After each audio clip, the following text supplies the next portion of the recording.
இவ்வளவு மாணவர்களுக்கும் இவ்வளவு தூச்சக்கர வண்டி கிட்டத்தட்ட கணக்கு பார்த்தால் 1.6 மில்லியன் ரூபா பெறுமதியான பொருட்களை உங்களுடைய கையளிக்க போகின்றார்கள். அப்போ இதுடைய நோக்கம் என்ன? அந்த பட்ஜெட் தாங்கள் இதை கொடுத்த ஒரு நல்ல பேரை கேட்கவா, அல்ல இதே போல் வேறு ஆக்களும் உருவாக வேணுமெண்டா? அவ்வாறு இல்லை. ஒரு கல்வி என்பது இழந்தால் உங்களுக்கு தெரியும், இன்றைய காலத்திலே நாட்டிலே நடந்த பொருளாதார நெருக்கடி அல்லது அரசியல் சூழ்நிலை காரணமாக இப்போ இருக்கின்ற 2022ஆம் ஆண்டுக்கு இருக்கின்ற எந்த மாணவனாவது என்றாலும் சரி, பாடசாலை நாளிலே அரைவாசி நாளைத்தான் அவன் கற்கின்றான். நான் நினைக்கிறேன் இப்போ இன்றைக்கு பிறகு பார்த்தால் 119 நாள் தான் மொத்த நாள் இருக்கின்றது. இதற்குள்ளே அந்த உரிய அலகுகளை முடிக்க வேண்டும், முன்னேற வேண்டும். ஒரு சமுதாயம் இல்லை, ஒரு இடைப்பட்ட பருவம் அடிபட்டு என்றால் அதை நிவர்த்தி செய்ய முடியாது. சில வேளையில் சேருன்ற பிள்ளையாக இருந்தால் சேர் வாழ்நாள் முழுக்க கவலைப்படுவேன், இல்லை என்னுடைய பிள்ளையாக இருந்தால் நான் கூட வாழ்நாள் முழுக்க கவலைப்படுவேன். அவ்வாறு இந்த பிள்ளைகள் துன்பப்படக்கூடாது, துயரப்படக்கூடாது, கற்றலில் உள்ள இடர்பாடுகள் என்ன என்று அறிந்து கல்விக்காக கொடுக்கின்றார்கள், கல்வி கற்பதற்காக கொடுக்கின்றார்கள். அது உண்மையிலே நான் உண்மையில் மறக்க முடியாத மனப்பூர்வமாக உங்களை அனைவரையும் வாழ்த்துகின்றேன், பாராட்டுகின்றேன் நமது சமூக ரீதியாக. அந்த வகையிலே இங்கே வழங்கப்படுகின்ற சைக்கிள் தனிப்பட்ட மாணவன் ஒருவர் தான் வழங்கப்படுகின்றது. இந்த இதுக்கு நீங்கள் செய்யக்கூடிய உபகாரம் என்னென்று நீங்கள் யோசிக்கிறீர்களோ எனக்கு தெரியாது. நான் ஒன்றை மட்டும் உங்களுக்கு சொல்லிடலாம் நினைக்கின்றேன். இவை 50வது ஆகவே பூர்த்தி செய்த ஞாபகார்த்தமாக உங்களுக்கு இந்த பொருட்களை கொண்டு வரார்கள். 6-7 பாடசாலை அந்த பொருட்களை வாங்க இருக்கின்றீர்கள். நீங்கள் நன்றி உள்ளவர்களாக இருந்தால் வேண்டிய அடுத்த 51வது அகவைக்கு நீங்கள் அனைவரும் ஒரு ஆலயம் சென்று பூசை செய்து அதற்குரிய பிரசாதத்தையோ அல்லது ஒவ்வொரு போனூடாக ஒரு நன்றி வார்த்தையோ சம்பந்தப்பட்டவர்களுக்கு நீங்கள் தெரியப்படுத்த வேண்டிய என்னுடைய ஆசை. நான் இருந்தால் நான் கட்டாயம் செய்வேன். ஏனென்றால் நாங்கள் உண்மையிலே நன்றி மறப்பது நன்றி இல்லை, உங்களுக்கு தெரியும். இது நன்றிக்கு மேலான ஒரு செயற்பாடு. இப்போ யாரும் உங்களிடத்தை கிடக்கிறாரு சாதாரண விட்டு கிடக்கிற கொய்யாப்பழம் மாம்பழத்தை கூட பிடுங்க எங்களுக்கு விருப்பம். என்னுடைய மாம்பழத்தை பிடிக்கின்ற ஒரு அவருக்கு ஒரு இடம் இல்லை, நான் பிடித்த காசு வேணும், அந்த மைண்ட் தான் எங்களுக்கு இருக்குது. ஆனால் இது அவர் தங்களுடைய 40 பேரையும் சேர்ந்து 1.6 மில்லியன் ரூபா பெறுமதியான பொருட்களை உங்களுக்கு தருகின்றார்கள். அதை நீங்கள் அவர்களை நினைவு கூற வேண்டும். பரிசம் அவர்களுடைய அந்த குழுவில் நீங்களும் ஒரு அங்கத்தவராக இணைய வேண்டும். உங்களுக்கு உதவிக்காக இல்லை, வருஷம் அந்த அவருடைய அந்த அங்கத்துவ நிலைமையை நாங்கள் மேம்படுத்துவதற்காக. உண்மையிலே நாங்கள் நிறைய விடயங்கள் சொல்லலாம், ஆனால் நிறைய பேர் உங்களுக்கு கருத்துரை சொல்லி இருக்கின்றார்கள். அதை விட நான் நினைக்கின்றேன், பவுனியால் ஒரு ஆயுர்வேத டாக்டர் இருக்கிறேன், இந்த அனுபவத்தை சொல்லுங்கள். இப்போவும் போய் பாருங்க, அவருக்கு 73 வயது. அவரை படிக்கும்போது மிகவும் கஷ்டப்பட்டாராம். என்னுடைய உறவினர் சொல்லுவார்கள், அவர் ஆயுர்வேத டாக்டர் தான் வந்திருக்கின்றார். ஆனால் அவருக்கு அந்த நேரம் ஒரு சைக்கிளோடு கொடுத்து கிடக்கு. அந்த சைக்கிள் அப்படியே புதுசாக இப்போ அதே மாதிரி ஒன்று பார்த்து ஒன்றும் அடைவிடலை. அப்போ நீங்கள் பேர் ஊட இல்லையாக்க வேண்டும். அவர் அந்த தன்னுடைய மாமனாற்ற இலக்கு அடைஞ்சிட்டன். இப்போ ஒரு சமுதாயத்தில் ஒரு நல்ல பிரச்சனையாக இருக்கிறான். ஆனால் அவர் தான் சார்ந்தரைக்கும் அந்த சைக்கிளும் தன்னோட இருக்கணும். யாருக்கும் கேட்டாலும் எதையும் கொடுப்பார், சைக்கிளை மட்டும் கொடுக்க. அந்த ஸ்டாண்டு வேண்டாம், நீங்கள் வந்தால் நான் காட்டுவேன், நான் பார்த்து பழைய ஊரைக்கிறேன். அந்த ஸ்டாண்டு அப்படி இல்லை பல விடயங்கள் சரிதான் அவ்வாறு கொடுத்துருக்கின்றார். அப்போ அவருக்கு அடிக்கடி சொல்கிறது தன்னுடைய மாமாந்த பொருள், அந்த பொருளாலாம் தான் முன்னுக்கு வந்ததாண்டு. அதே மாதிரி நீங்களும் உங்களுடைய அப்பா அம்மா சவரங்கள்ட்ட சொல்லுங்க, எந்த சைக்கிள் யாரும் ஓடக்கூடாதுன்னு. அதுக்காக சில சந்தர்ப்பங்களில் ஃப்ளெக்சிபிளாக போகணும். இருந்தாலும் உங்களோட அந்த வாழ்க்கை காலம் முழுக்க ஒரு உத்தியோகம் நீங்கள் படித்து பட்டம் பெற்று பதவி பெற்று ஒரு உத்தியோகத்தில் இருக்க கூட அந்த சைக்கிள் இருக்கணும். அந்த நேரம் வயது போய் இருப்பினோம் நீங்கள் எடுத்துடணும், உங்களோட சைக்கிள் என்ன நிற்குது, நான் அந்த ஓடிக்கொண்டு திடீர்னு அந்த மனநிலை வரணும் உங்களுக்கு. அதான் நான் கேட்குறது.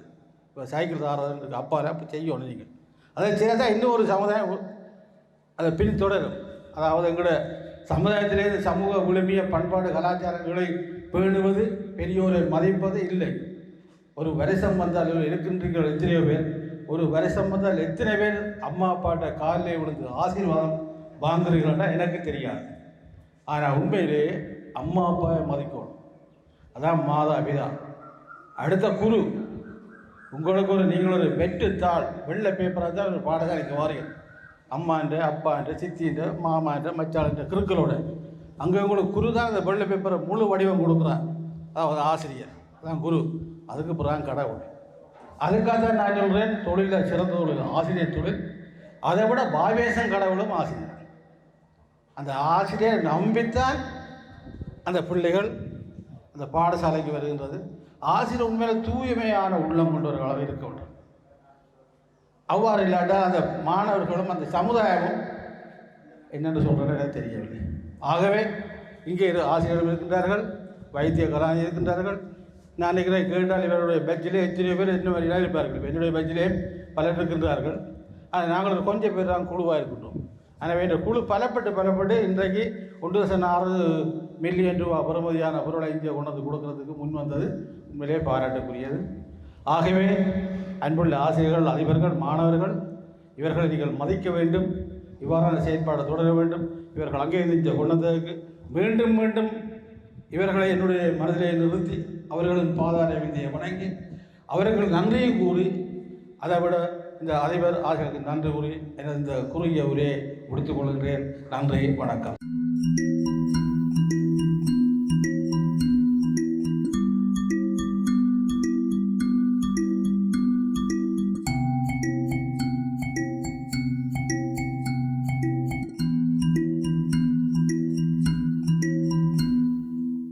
நாங்கள் நன்றியுடையவர்களாக என்றும் இருக்க வேண்டும் என்ற அந்த கோரிக்கையோடு அடுத்த சிறப்புரைக்கு நாங்கள் அன்போடு வழங்கியிருக்கின்றோம். ஆவரங்கால் நடராஜ ராமலிங்கம் மகா வித்தியாலயத்தினுடைய ஆசிரியர் அன்புக்கும் பெரும் மதிப்புக்கும் உரிய சேனா செல்வவேல் ஆசிரியர் அவர்களை அன்போடு அழைத்து நிற்கின்றோம்.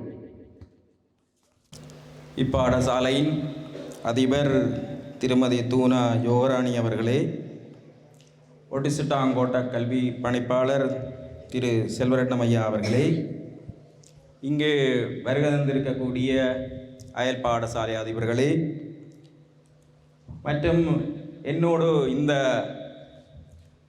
நிகழ்வை நடாத்துவதற்காக என்னோடு வருகை தந்திருக்கின்ற என்னுடைய நண்பர்களான வைத்தியர் வையன செல்வவேல் அவர்களே, ஆவண்ணா பொன்வாசன் அவர்களே, திருமதி சீனா சிவச்செல்வி அவர்களே, மற்றும் கார்த்திபன் ஆசிரியர் அவர்களே, அனைவருக்கும் எனது வணக்கத்தை கூறுவதோடு இங்கு வருகை தந்திருக்கின்ற பெற்றோர்களே, இப்பாடசாலையினுடைய ஆசிரியர்களே, மாணவ செல்வங்களே, அனைவருக்கும் எனது இந்நேர வணக்கங்கள். இந்த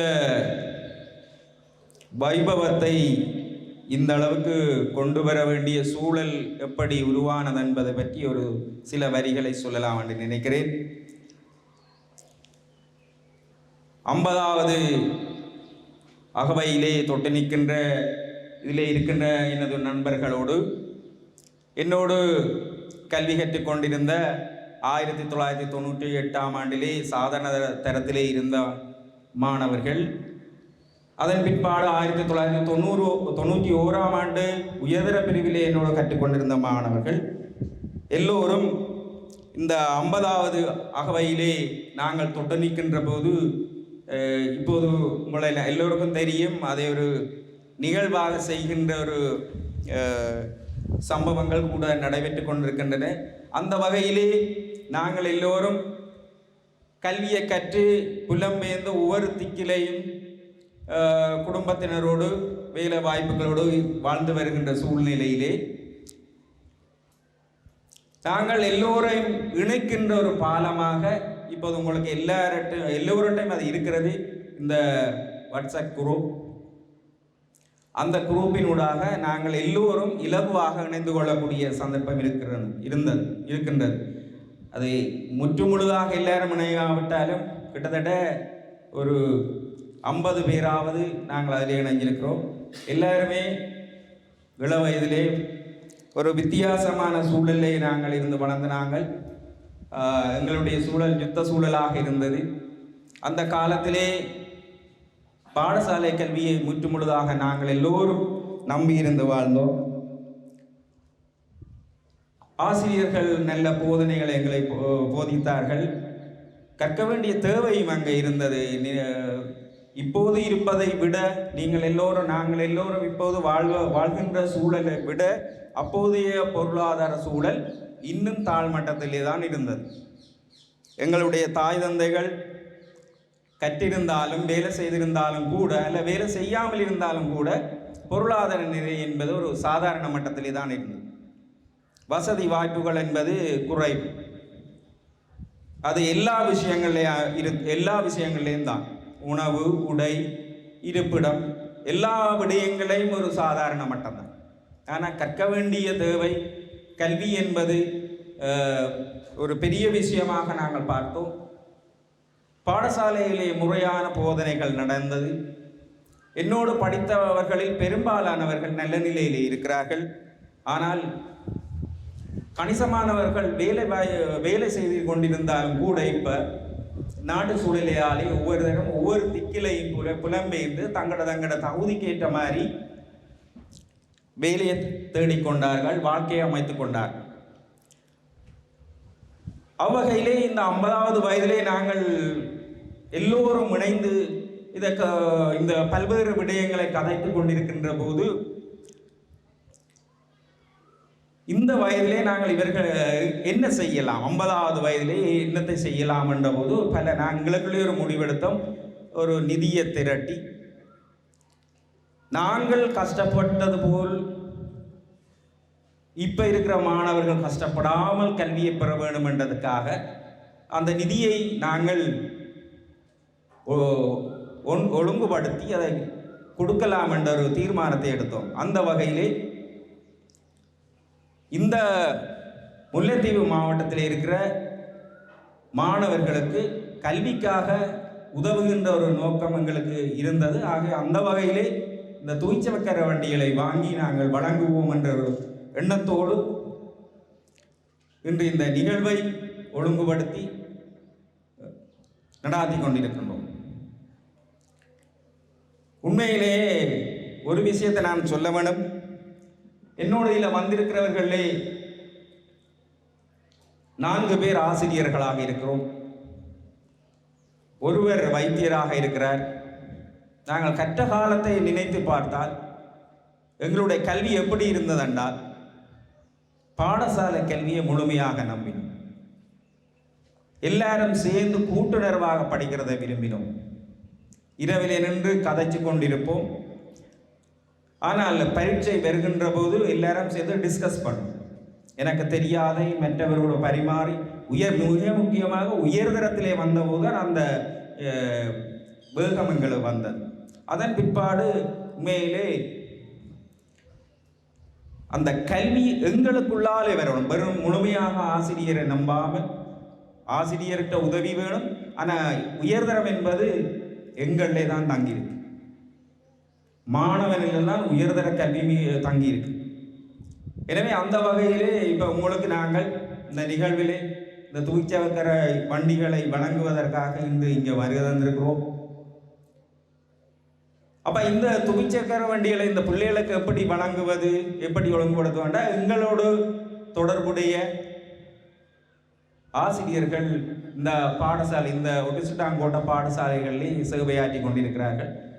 அந்த வகையிலே இந்த பாடசாலையை சேவையாற்றி இருக்கின்ற ஆசிரியர் திரு கிருசாந்தன் அவர்களினூடாக நாங்கள் இந்த வேலை திட்டத்தை நடத்தினோம். அவர் ஏனைய பாடசாலைகளாக இருக்கின்ற இடதுகரை, கச்சிலமடு பாடசாலையில் உள்ள தகவல்களை திரட்டி தந்திருக்கிறார். அதே போல கூழாமறுப்பு பாடசாலையிலேயே சேவையாற்றி கொண்டிருக்கின்ற ஆசிரியர் எங்களுடைய பழைய மாணசங்க உறுப்பினராக பொருளாளராக இருக்கிறார். அவரை தன்னுடைய பாடசாலையில் எடுத்து தந்தார். அதே போல பெரிய புளியங்குளம் ஒலுமடு பாடசாலை, அந்த பாடசாலையில் இருக்கிற ஆசிரியர் பொன்பாசனூடாக அந்த தகவலை திரட்டக்கூடியதாக இருந்தது. எனவே நான் நினைக்கிறேன் உங்களுடைய இந்த தரவுகளை பார்த்தபோது கூட உண்மையிலே எங்களுடைய குரூப்புகளை நாங்கள் இதை வெளிப்படைத்தன்மையோடு பகிர்ந்து கொள்வோம். உண்மையிலே நிறைய அந்த குரூப்பில் இருக்கிறவர்கள் ஆதங்கப்பட்டார்கள். அது என்ன வழியிலோ தெரியல, தாய் தந்தையை இழந்தவர்கள் இருக்கிறார்கள். உங்களோட குடும்ப நிலைமை தெரிகிறது. அதிபரினூடாக அது உறுதிப்படுத்தப்பட்டு எங்களுக்கு தரப்பட்டிருக்குது. எனவே இந்த துவிச்சக்கர வண்டி உங்களுடைய கல்விக்காக நீண்ட காலம் உழைக்க வேண்டும் என்று கேட்டுக்கொள்கின்றேன். ஒரு உதாரணத்தை சொல்கின்றேன். எனக்கு 2 பிள்ளைகள் இருக்கிறார்கள். மூத்த மகள் இப்போது காபோதா சாதன தர பரீட்சையை எழுதவிருக்கிறார். அவர் ஓடி திரிவது என்னுடைய மனைவி உயர்தரத்திலேயோ அல்லது ஓ லெவல்லையோ அவர் பாவிச்ச சைக்கிளை தான் இப்போது பாவிச்சு கொண்டிருக்கிறார். 2வது மகளுக்கு புது சைக்கிள் வாங்கி கொடுத்துருக்கிறீங்க. அப்போ இந்த சைக்கிளை நீங்கள் உங்களோடு மட்டுமல்ல அடுத்தடுத்த சந்ததிக்கும் நீங்கள் பாவிக்கக்கூடிய மாதிரி அதை பராமரிப்பாக வைத்திருக்க வேண்டும். நீண்ட காலம் இந்த உழைக்கக்கூடிய மாதிரி இதை தொடர்ச்சியாக நீங்கள் கழுவி பூட்டி பாவிக்க வேண்டும். எங்களுக்கு இந்த தூக்கி சக்கர வண்டியை கொள்வனவு செய்வதிலே மிக பாரிய சிக்கலை எதிர்கொண்டோம். கிட்டத்தட்ட 2 மாதத்துக்கு முதலே இந்த ப்ரோக்ராம் நடந்திருக்க வேண்டும். ஆனால் நாட்டினுடைய தற்போதைய நிலை உங்களுக்கு தெரியும். பொருளாதார ரீதியாக நாங்கள் எல்லோரும் பின்னடைஞ்சிருக்கிறோம். மீண்டும் நாங்கள் கல்வி கற்கும் போது 1500 ரூபாய்க்கு மண்ணெண்ணை வாங்கி குப்பி விளக்கிலே படித்த நாங்கள் லைட்டிலே நாங்கள் படிக்கவில்லை. ஒன்றை நினைத்து வைத்துக் கொள்ளுங்கள். நாங்கள் எல்லோரும்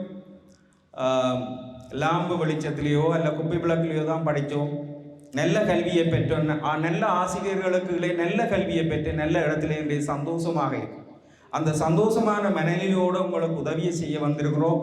இன்று மீண்டும் நாட்டின் பொருளாதார நிலையை நீங்கள் யோசிச்சு பார்த்தால் மீண்டும் நீங்கள் அந்த நிலைக்கு வரப்போகிறோமோன்னு ஒரு ஐயப்பாடு இருக்கிற பல பிரச்சனைகள் வருது. இன்று சைக்கிளை கொள்வனவு செய்ய வெளியிட துவிச்சக்கர வண்டி இல்லை. வவுனியாவிலே ஒரு கடையிலே துவிச்சக்கர வண்டி வாங்குவதற்காக 34,000 ரூபாய் படி ஆசிரியர் கிருசாந்தனூடாக அதை நகர்த்தி இருந்தோம். முற்பணமாக காசும் கொடுத்திருந்தோம். கிட்டத்தட்ட 1 மாதத்துக்கு பிற்பாடு துவிச்சக்கர வண்டி இல்லை என்ற மறுமொழி தான் வந்து எடுக்க முடியாது. என்ன காரணமோ தெரியவில்லை. மீண்டும் நாங்கள் யாழ்ப்பாணத்திலே முயற்சி செய்த கடைகளிலே அப்போது அது கிடைக்கவில்லை. திரும்ப மீண்டும் யாழ்ப்பாணத்திலே முயற்சி செய்து அணுகிய போது மீண்டும் அவர் சொன்னாங்க துவிச்சக்கர வண்டியை எடுத்துக்கொள்ளலாம். அப்போ இப்போது இந்த துவிச்சக்கர வண்டி ஒவ்வொன்றினுடைய விலையும் 40,000 சொன்னார்கள். நாங்கள் 36 சைக்கிளை கொள்வனவு செய்திருந்தோம். அந்த வகையிலே 39,000 போட்டு தந்திருக்கிறார். அப்போ நீங்கள் யோசிக்க வேண்டும். சைக்கிளுக்கு தட்டுப்பாடு வருகிறது. ஏனென்றா பெட்ரோல் இல்லை, மண்ணெண்ணெய் இல்லை. ஆகவே துவிச்சக்கர வண்டியினுடைய பாவனை அதிகரிக்கிறது, தேவை கூடுகிறது. எனவே தட்டுப்பாடு நிலவுகிறது. எனவே இந்த துவிச்சக்கர வண்டிக்கு மொத்தமாக நாங்கள் 14,04,000 செலவு செய்திருக்கிறோம் 36 சைக்கிளுக்கும். அதை விட போக்குவரத்து செலவாக எங்களுக்கு இருக்கிறது 43,000. எங்களுடைய இந்த 88ஆம் ஆண்டு 98ஆம் ஆண்டு அணி பழைய மாணவர்களுடைய குரூப்பினூடாக நாங்கள் 16,22,300 ரூபாய் காசை திரட்டி தந்திருக்கிறார்கள். பெருமளவு நிதி புலம்பெயர்ந்து வாழுகின்ற எமது நண்பர்களும் நூடாகத்தான் கிடைத்திருக்கிறது.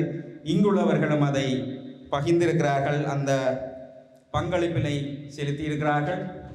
எனவே நீங்கள் நன்றியுடையவர்களாக இருக்கிற அதே நேரத்தில் இதனை நீங்கள் பயன்படுத்தி கல்வியிலே நல்ல ஒரு உயர்ந்த இடத்துக்கு வர வேண்டும். அதுதான் மிக முக்கியம். நீங்கள் கல்வியிலே உயர்வடைந்து அடுத்த வார சந்ததிக்கு இவ்வாறான உதவிகளை செய்வதற்கு ஆர்வம் கொள்ளவும். அப்போதுதான் சமூகம் நல்ல ஒரு உயர்ந்த இடத்துக்கு உயரும்.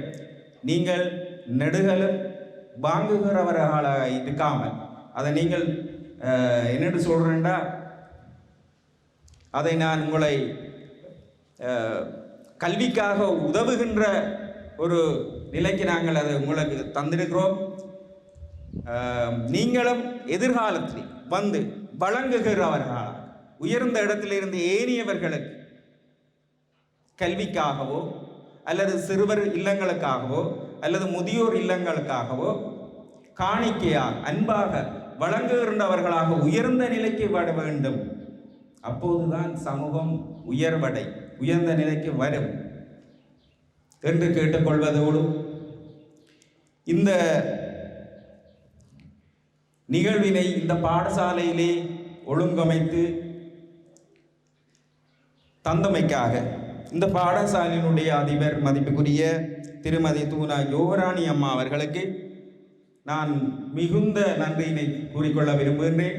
அதோடு மட்டுமல்லாமல் இந்த பிரதேசத்திலே உள்ள பாடசாலையில் உள்ள மாணவர்களுக்கு இதை வழங்குவதற்காக அனுமதியினை வழங்குவதற்காக எமது கோட்டக்கல்வி பணிப்பாளர் திரு செல்வட்டம் ஐயா அவர்கள் அனுமதித்தமைக்காகவும் வலய கல்வி பணிப்பாளர் அனுமதித்தமைக்காகவும் மீண்டும் எங்களுடைய அணியின் சார்பில் நான் நன்றி கூறிக்கொள்கின்றேன். தொடர்ந்து இந்த தகவல்களை, இந்த மாணவர் விவரங்களை மிக குறுகிய காலத்திலே நாங்கள் இங்கே வராமலே திரட்டி தந்த ஆசிரியர் திரு கிருசாந்தன், திரு கார்த்திபன் அவர்களுக்கு இவ்விடத்திலே நான் நன்றி கூற வேண்டும். ஏனென்று சொன்னால் இந்த தகவல்கள் எல்லாமே நம்பகமாகவும் இருக்க வேண்டும், தகுதியானவர்களுக்கு போய் சேர வேண்டும் என்பது எங்கள் எல்லோரதும் விருப்பமாக இருந்தது. அப்போதுதான் நாங்கள் கொடுத்தது இந்த பெருமதி இருக்கும். எனவே எதிர்காலத்திலே நீங்கள் கல்வியிலே நல்லொரு உயர்ந்த இடத்துக்கு வர வேண்டும், சிறப்பான சேவையை செய்ய வேண்டும், உயர்ந்த இடத்திலிருந்து ஏனையவர்களுக்கும் நீங்கள் பணி செய்ய வேண்டும் என்று கேட்டு, ஆசிரியராக இருக்கிற காரணத்தினால் நாங்கள் மாணவ செல்வங்களோடு அதிகமாக பழகுகிற சந்தர்ப்பங்கள் நிறையவே இருக்கு. ஒரு விதமான பய உணர்வு எனக்கு இப்போது வருகிறது. இப்போது இருக்கின்ற மாணவ செல்வங்கள் கல்வியிலே முன்னர் இருந்ததை விட பின்னடைந்து போகிறார்களோ என்ற ஒரு ஐயப்பாடு இருக்கிறது. ஒரு சில விதத்தினர் நல்ல உயர்ந்த நிலைக்கு செல்கின்றார்கள், சராசரி நிலையில் இருக்கின்ற மாணவர்கள் மிக அருகி கொண்டு போகிறார்கள். அதை வளர்க்க வேண்டும். ஆசிரியர்களுக்கு கற்றுத்தருவதை அர்ப்பணிப்போடு கிரகிக்க வேண்டும். நீங்களாக கல்வியிலே முயற்சி எடுத்து நல்ல நிலையை அடைய வேண்டும் என்று கூறி மீண்டும் எல்லோருக்கும் நன்றி கூறி எனது உரையை நிறைவு செய்கிறேன். நன்றி, வணக்கம்.